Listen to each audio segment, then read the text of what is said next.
எந்நாடுடைய சிவனே போற்றி, எந்நாட்டவருக்கும் இறைவா போற்றி. நேயர்கள் எல்லாருக்கும் வணக்கம். இந்த வீடியோவில் 2025 வருடத்திற்குண்டான ஆகஸ்ட் மாத ராசி பலன் அப்படிங்கறது தான் நம்ம பார்க்க போறோம். அதாவது இந்த ஆகஸ்ட் மாத ராசி பலன் அப்படிங்கிறது ரொம்ப முக்கியம். வாழ்க்கையவே புரட்டி போடக்கூடிய பல சம்பவங்கள் அப்படிங்கிறது இந்த ஆகஸ்ட் மாசத்துல நடக்க போகுது.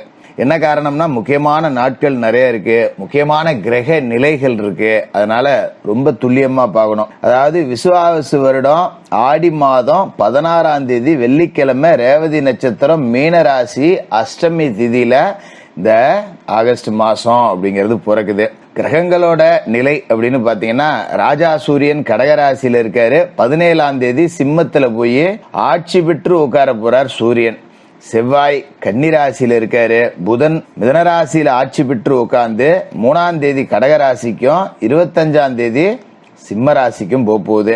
சுக்கிர பகவான் மிதன ராசியில குருவோட இருக்கார். 21ஆம் தேதி கடகராசிக்கு போறாரு.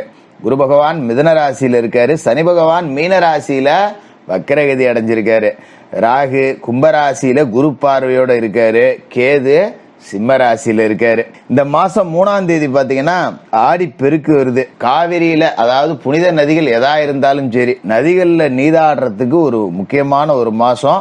முன்னோர்களோட அந்த அம்சம் அப்படிங்கிறது உங்களுக்கு கிடைக்கும், அவர்களோட ஆசீர்வாதம் கிடைக்கும். அது மாதிரி இந்த 16ஆம் தேதி ஆகஸ்ட் மாசம் கிருஷ்ண பகவானோட ஜெயந்தி அப்படிங்கிறது வருது. கிருஷ்ண பகவான அன்னைக்கு மனமாற பிரார்த்தனை செய்யுங்க, வெண்ணெய் சாத்தி அவருக்கு வழிபடுங்க. அன்னைக்கு அதை செஞ்சீங்க அப்படின்னா உங்களுக்கு பணப்பிரச்சனைகள் தீரும். 27ஆம் தேதி விநாயகர் சதுர்த்தி வருது.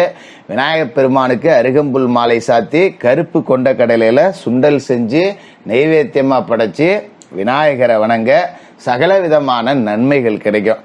சரி, இப்ப நாம ஆகஸ்ட் மாத ராசி பலனுக்கு வருவோம். விருச்சிகராசி நேயர்களே, உங்களுக்கு இந்த ஆகஸ்ட் மாசம் எப்படி இருக்கு அப்படின்னு பாத்தீங்கன்னா, அர்த்தாஷ்டம ராகுவோட பிடி அப்படிங்கிறது உங்களை ரொம்ப வலுவா பிடிச்சிச்சு அப்படின்னு தான் சொல்லணும். அதே மாதிரி இன்னொரு பக்கம் பாத்தீங்கன்னா 10ல் ஒரு பாவி இருக்கணும் அப்படின்னு சொல்லுவாங்க. அந்த பாவியா 10ஆம் இடத்துல கேது அப்படிங்கிறவர் இருக்காரு. தொழில் ரீதியா 10 ரூபா வருமானம் அப்படிங்கிறது வந்தாலும் இந்த அர்த்தாஷ்டம ராகு உங்களை படாத பாடுபடுத்திட்டாரு. அதே மாதிரி 5ஆம் இடத்துல சனி பகவான் பூர்வ புண்ணிய ஸ்தானத்துல இந்த மாசத்துல வக்ரம் அடைஞ்சிருக்காரு. ஆனா எல்லாத்தை விட முன்னாடி நிக்கிறது யாரு அப்படின்னு பாத்தீங்கன்னா இந்த ராகு தான். 10 ரூபா வருது, ஆனா எங்க போகுதுன்னே தெரியல. நானும் வேலைக்கு போறேன், நல்லபடியா சம்பாதிக்கிறேன், தொழில் ஒண்ணு வச்சிருக்கேன், 10 ரூபா வருமானம் வருது. ஆனா 10 பைசா கூட மிச்சம் இருக்க மாட்டேங்குதே. 10 ரூபா எடுத்துட்டு போய் ஒரு மாச கடைசியில இந்த மாசத்தோட மிச்சம் அப்படின்னு சொல்லிட்டு பீரோவிலையோ பொட்டியிலையோ ஒரு 1000-500 கூட என்னால சேர்த்து வைக்க முடியல. காசு வர்றது தெரியுது, ஆனா போறது தெரியவே இல்லை. தலைகீழ நின்று தண்ணி குடிச்சு தம்பட்டம் அடிச்சு நாம உழைச்சி ஓடாத எஞ்சி சம்பாதிச்சாலும் மாச கடைசியில கடன் தான் மிச்சம் இருக்கு அப்படிங்கிற மாதிரி தான் உங்களுக்கு இந்த ஆகஸ்ட் மாசத்துக்குள்ளேயே நீங்க வருவீங்க. அந்த அளவுக்கு நிலைமை அப்படிங்கறது மோசமா போயிடுச்சு அப்படின்னு சொல்லலாம். ஏன்னா மெயின் காரணம் அர்த்தாஷ்டம ராகு தான். என்னன்னா, காசு பூரா செலவாகி போகுது. இந்த மாசம் உங்களுக்கு அப்படி இருக்க போறது இல்ல, கவலைப்பட வேண்டாம். 10 ரூபாயா கடன் வாங்கி வச்சுருப்பீங்க, திரும்பி பாத்தீங்கன்னா கடன் ஒரு பெரிய தொகையா இருக்கும். சில்லறையா வாங்கின மாதிரி தான் தெரிஞ்சது, பெருசாயிடுச்சே அப்படின்னு கவலைப்பட்டவங்களுக்கு கடனெல்லாம் அடைச்சு 10 ரூபா இந்த ஆகஸ்ட் மாசம் முடியும் போது என்கிட்ட மிச்சம் இருக்கு அப்படின்னு காட்டக்கூடிய அமைப்பு. ஏன்னா சனி பகவான் 5ஆம் இடத்துல பலம் அடைஞ்சார் இல்லையா. 5ஆம் இடத்துல சனி பகவான் பலம் அடைஞ்சிருக்கிறப்ப பூர்வ புண்ணியஸ்தானம் அப்படிங்கிறது நிறைய பேருக்கு இன்னைக்கெல்லாம் இந்த குலதெய்வ பிரார்த்தனை அப்படிங்கிறதெல்லாம் மறந்துட்டோம். குலதெய்வத்தை போய் தயவு செய்து வீழ்ந்து வணங்குங்க.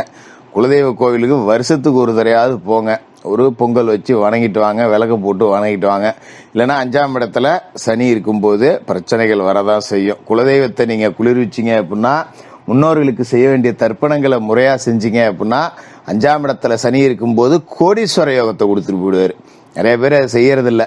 எல்லாம் வேலை வெட்டின்னு வெளியூர்ல செட்டில் ஆகிவிட்டோம். கிராம காட்டுல குலதெய்வம் எங்க இருக்குன்னே பல பேருக்கு தெரிய மாட்டேங்குது.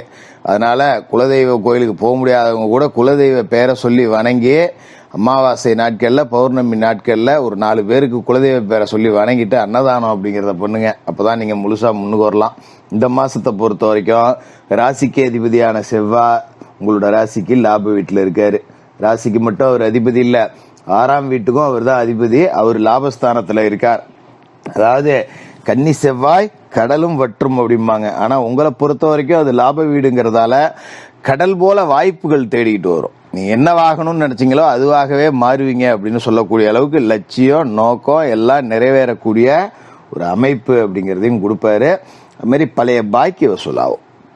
ரொம்ப திடீர்னு ஜீரோவுக்கு வந்துட்டாங்க, என்ன பண்ணுறதுன்னு தெரிலங்க, நல்லா தாங்க வாழ்க்கை ஓடிச்சு, என்னமோ தெரில, எவங்கன்னு போட்டுச்சோ தெரில, ஏதாவது செய்வன கோளாறு இருக்கா, திஷ்டி இருக்கா, என்ன ஏதுன்னு தெரிலங்க, அப்படி புலம்புனவங்களுக்கு கூட வாழ்க்கை வளர்ச்சி பாதையை நோக்கி போக போகுது. இதுமாரி அலுவலக பணிகள் அப்படிங்கிறது ரொம்ப துரிதமாக நடக்கும். அதுமாரி நீங்கள் அலுவலகத்தில் எல்லாராலையும் மதிக்கப்படக்கூடிய நபராக, பாராட்டப்படக்கூடிய நபராக நீங்கள் விஸ்வரூபம் எடுப்பீங்க. மேல்மட்ட அதிகாரிகளாக இருக்கட்டும், ஒரு மேனேஜர் லெவலில், இல்லை ஒரு ஓனர் லெவலில், எம்டி லெவலில் இருக்கவங்களா இருக்கட்டும், அலுவலகத்தோட முக்கியமான பிரச்சனை அப்படின்னா இவன்கிட்ட சொன்னால் தீர்த்துருவான்டா அப்படிங்கிற அளவுக்கு உங்கள் மேலே ஒரு அதீத நம்பிக்கை வரும். அதனால் உங்களுக்கு நிறைய பொறுப்புகள் கிடைக்கும், பொறுப்புகள் கூடும், ஏகப்பட்ட வேலை இருக்கும். அவன் 5 மணி வீட்டுக்கு போடுறான், நம்ம ஆஃபீஸை விட்டு போய் 7 மணி ஆகுது, அம்மா வேலையை கொடுக்குறாங்களே அப்படின்னு ஒரு பணிச்சுமை உங்களை போட்டு வாட்டும். ஆனால் அது உங்கள் மேலே வைக்கப்பட்ட ஒரு நன்மதிப்போட வேலை அப்படிங்கிறத உணர்ந்துங்க. அது மாதிரி வெளியூர் பயணங்கள் நிறையா இருக்கும். இந்த மாதத்தில் நிறைய அலுவலக ரீதியாக வெளியூர் போக வேண்டியது இருக்கும். அதனால் உங்களுக்கு நல்ல பேர் தான். அலைச்சல் இருந்தாலும் அதுக்கு உண்டான பலாபலன்கள் அப்படிங்கிறது நிச்சயமாக உங்களுக்கு கிடைக்கும். அதில் எந்த விதமான மாற்றம் அப்படிங்கிறதும் இல்லை.